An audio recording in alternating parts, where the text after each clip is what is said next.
on. I hope you were, I had a job not to cry. I hope you were taking note of the words, because I think sometimes we can sing songs and don't actually register the words. Okay, so I'm talking about Psalm 6, but before I look at the actual psalm, I'm just going to give you a little bit of background on Psalms. So there are actually 150 pieces of Hebrew poetry which make up the book of Psalms, and they vary in great length from as few as 6 verses to over 170. They're full of powerful words whose poetry creates vivid and concrete pictures of creation and eternity. Many are well known, such as Psalm 23 like we had last week, or Psalm 139, which we're going to have in a few weeks' time. But there are many, many other psalms, and many have been used in songs and hymns, each one bringing comfort and hope throughout the seasons and times of the church.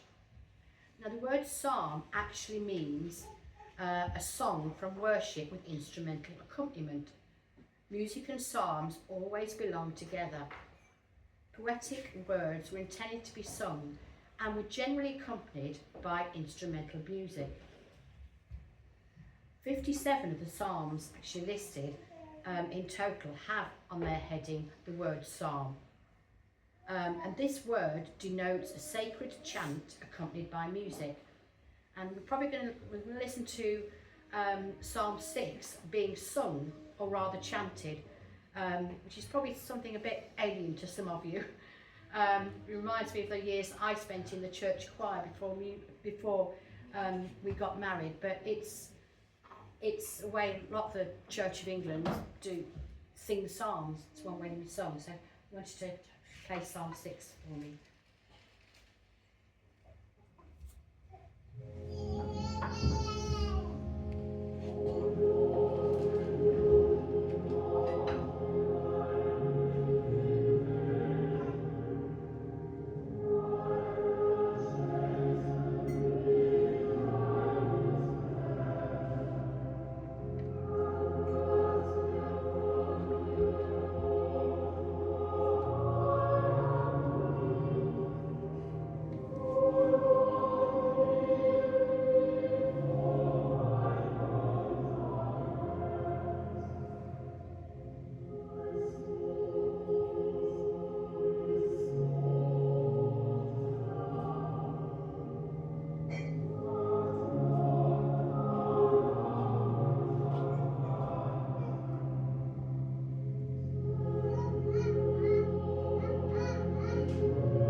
So this psalm is associated with David, and it is well known through parts of the Bible that he played a type of lyre. So this prayer is about a time of severe illness, an occasion seized upon by David's enemies to show their hostility. It's also the first of 7 penitential psalms in which the writers are being disciplined by God and experiencing sufferings. This is one of the psalms that's used very often on Ash Wednesday or Good Friday. We can't be certain here if David is suffering from a long or severe illness or from enemy attacks which result in mental anxiety and physical sickness. And you may have noticed in this psalm, God's addressed 8 times as Lord. When God deals with his children, usually he first rebukes and then chastens them, just as parents first warn disobedient children and then discipline them. Sometimes God chastens us to deal with our disobedience, but at other times he chastens us to prepare us for what lies ahead. David thought God was angry with him, but that might not necessarily be true. When you see how ill and troubled he was, he may just have been confused. How long? How long? How long, O Lord, he cries out. How many of us do that? Cry out with the same phrase when we've been hemmed in on every side with no hope in sight. I'm sure this applies to many of us. This language of impatience and complaint is found frequently in the Psalms and in other passages of the Bible. And what does God answer? I will discipline you until you learn the lesson I want you to learn and are equipped for the work I want you to do. God wants submission from David, the Jewish people, and from us. David felt God had turned his back on him and deserted him. He is suffering, fearful, and in pain. I'm just going to read 6 and 7 again. It says, I'm worn out from groaning. All night long I flood my bed with weeping and drench my couch with tears. My eyes grow weak with sorrow. They fail because of all my foes. How many of us have been there with David?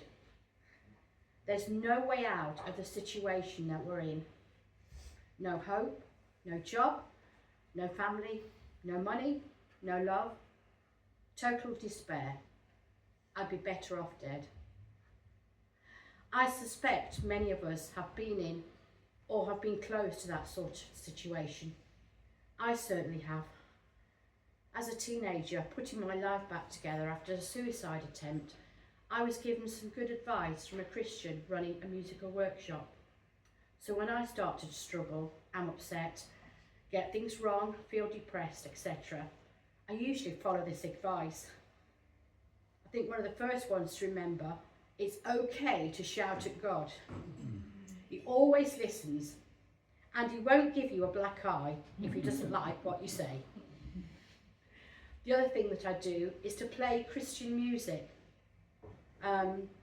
because you're surrounded by Christian worship, Christians worshipping and angels and prayer, and it's a safe space and the devil can't get in. The other thing is to sometimes you can't pray, you just want music, and I like the instrumental music or even the Tese music, which we're going to have in a moment. But one other thing which I found has helped me, a lot of you know that I dance, and I find I get rid of my real frustration putting on the music, and that's how I got into dance, because I couldn't get rid of all the really feelings, and I used to run around the church and dance the music, and it gradually evolved into being able to dance and express. But I'm going to have a short extract of a piece of Tese music. We're just going to play it a couple of times. It's not necessarily like to sing to, but it's to reflect on. When you haven't got words, something like this, I find just, yeah, surrounds.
There's lots of different ones, and very often they put prayers in, you know, speak prayers in between, but it's just, it's quite, sometimes you just need that calmness.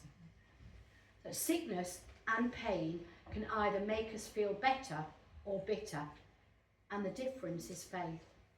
So if we turn to God, pray and remember his promises and trust him, we will find his grace sufficient for our needs. The Lord may not do what we ask when we want it, but he will do what needs to be done and help us to glorify his name. The question we should ask isn't, what will I get out of this? But what can I get out of this? And so we see at the end of the psalm a change in David, a sudden and surprising change from suffering to joy. The Lord has heard his weeping and requests and has accepted his prayer. He used this experience to glorify the Lord as he witnessed to his enemies. That's it.